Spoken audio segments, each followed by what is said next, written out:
दैनिक स्वाध्याय में आज हम प्राणायाम मंत्र की चर्चा करेंगे।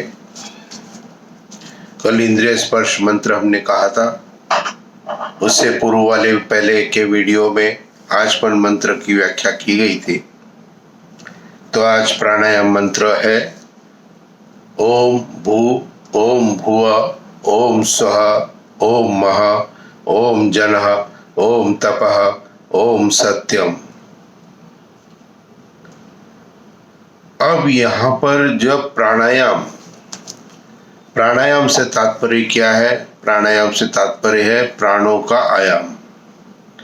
अब प्राण क्या है और ईश्वर की समीपता प्राप्त करने के लिए प्राणों के नियंत्रण की आवश्यकता क्यों है और प्राण तत्व क्या है, पहले इसको समझ लेते हैं।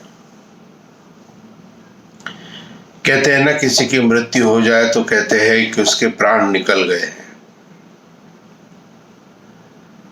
तो ये प्राण तत्व जो है ये एक प्रकार की एनर्जी है, ऊर्जा है, शक्ति है, ताकत है। और ये प्राण तत्व हमें दो माध्यमों से नित्य प्रति प्राप्त होता है। एक माध्यम है सूर्य के किरणों के माध्यम से परमात्मा की ओर से इस प्राण तत्व की हमें प्राप्ति होती है। अर्थात जब हम परमपिता परमात्मा का ध्यान करते हैं तो प्राण तत्व को जब हम एकत्रित करने का प्रयत्न करते हैं, नियंत्रित करने का प्रयत्न करते हैं, तो हमारी शक्ति, जो आंतरिक शक्ति है, आंतरिक बल है, वो हमारा बढ़ना प्रारंभ हो जाता है। तो सूर्य के किरणों के माध्यम से नित्य प्रति हमको ये प्राण तत्व प्राप्त हो रहा है। और दूसरा प्राण तत्व जो एनर्जी है, शक्ति है, ताकत है, दूसरे प्रकार जो है वो हमें प्राप्त हो रहा है। दूसरा माध्यम है, वो है अन्न। अन्न वही प्राण, अन्न ही प्राण है। तो अन्न की प्राण शक्ति के कारण हमारे शरीर के अंदर शक्ति आती है। इसलिए अन्न जो हम खाते हैं उससे हमें प्राण तत्व प्राप्त होता है और ये प्राण तत्व हमारे शरीर के लिए उपयोगी होता है। लेकिन सूर्य के किरणों के माध्यम से जो प्राण तत्व हमें प्राप्त होता है, ये प्राण तत्व वायु के माध्यम से, हमारी श्वास के माध्यम से हमारे अंदर लेते हैं। तो वायु और प्राण तत्व, ये दोनों जब हम अंदर श्वास लेते हैं तो हमारे अंदर वो प्राप्त होता है और ये हमारे आत्मिक बल के लिए आवश्यक है। बहुत से लोग कहते हैं कि ऑक्सीजन जीवन है जी, प्राण तत्व है ऑक्सीजन। हाँ, ऑक्सीजन प्राण तत्व तो हो सकता है, लेकिन यदि किसी मृत व्यक्ति के, जिसकी मृत्यु हो गई है, उसके अंदर हम नालियों में, नसों के अंदर में, नाक में माध्यम से, किसी भी माध्यम से हम ऑक्सीजन उसके अंदर डालें तो क्या वो जीवित हो सकता है? नहीं हो सकता। तो ऑक्सीजन एक माध्यम है उन प्राण तत्वों को अपने अंदर लेने के लिए। तो ऑक्सीजन माध्यम होने के कारण भी महत्वपूर्ण है। तो सूर्य की किरणों के माध्यम से ये सर्वत्र व्याप्त है और जब हम श्वास लेते हैं तो ये प्राण तत्व हमारे अंदर हमें प्राप्त हो जाता है और ये हमारी आध्यात्मिक उन्नति के लिए बहुत महत्वपूर्ण है। इसलिए इसको प्राणायाम के माध्यम से मन को एकाग्र करने का प्रवृत्ति हमें इस मंत्र को पढ़ने के समय करनी है। अर्थात जब हमने इंद्रियों को नियंत्रित किया पिछले मंत्र में, तो इंद्रियों के बाद प्राण तत्व को नियंत्रित करना है। अब और इससे प्राण तत्व के नियंत्रण से हमारा एक स्तर और ऊपर आ जाता है। तो इसलिए यहाँ पर 3 बार कम से कम प्राणायाम का जो है कहा गया है, और 3 बार प्राणायाम और अधिक से अधिक 21 प्राणायाम हमें करने चाहिए। और ये कैसे करना है? ये प्राणायाम, ये विधि वैदिक संध्या के जो पुस्तकें हैं, वेद आदि शास्त्रों की है, उसके अंदर विधि दी गई है, आप वहाँ पे देख लें। या फिर अपनी श्वास प्रश्वास को भी केवल ध्यान करने से मात्र से भी नियंत्रण हो जाता है। अब जैसे आप बैठे हैं, आंखें बंद की है आपने, और आंखें बंद करके आप अपने केवल श्वास के ऊपर अपने ध्यान और मन को टिकाते हैं। कोई विचार नहीं, कोई चिंतन नहीं, कोई जप नहीं, केवल मात्र हम परमात्मा का चिंतन कर रहे हैं। तो वो हमें अपने अंदर उस प्राण तत्व को नियंत्रित करने का प्रयत्न करते हैं। अब प्राणायाम मंत्र में हम परमात्मा के अनेकों नामों का उच्चारण करते हैं, अनेकों शक्तियों का उच्चारण करते हैं। वह प्रभु कैसा है? देखिए, एक मनुष्य के अंदर सीमित गुण होते हैं, सीमित शक्तियां होती है, सीमित ऐश्वर्य होता है, उसकी लिमिटेशन है। लेकिन परमात्मा के गुण अनंत है,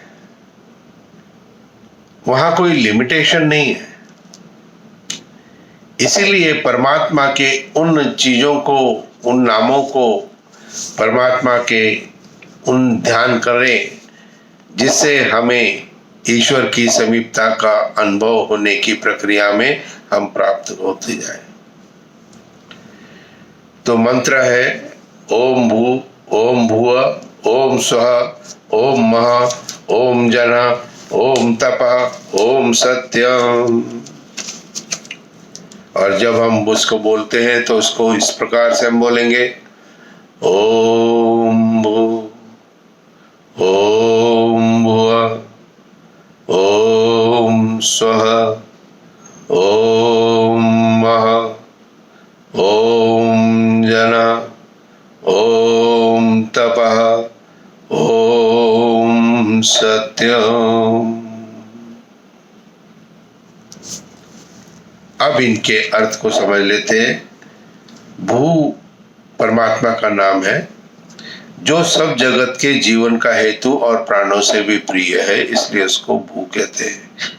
अब ये जो ईश्वर के अनेकों नामों का संदर्भ है, इसके अर्थ अर्थात उस नाम के उच्चारण से ईश्वर की किस शक्ति की दिव्यता को हम ध्यान कर रहे हैं, ये इसके अर्थ के माध्यम से हम जान सकते हैं। तो जो सब जगत के जीने का हेतु और प्राणों से भी प्रिय, इससे परमेश्वर का नाम भू है। जो मुक्ति की इच्छा करने वालों, मुक्तों और अपने सेवक धर्मात्माओं को सब दुखों से अलग करके सर्वदा सुख में रखता है, इसलिए परमेश्वर का नाम भुवा है। जो सब जगत में व्यापक होके सबको नियम में रखता और सबके ठहरने का स्थान तथा सुख स्वरूप है, इससे परमात्मा का नाम स्व है। तो ओम भूर भुव स्व,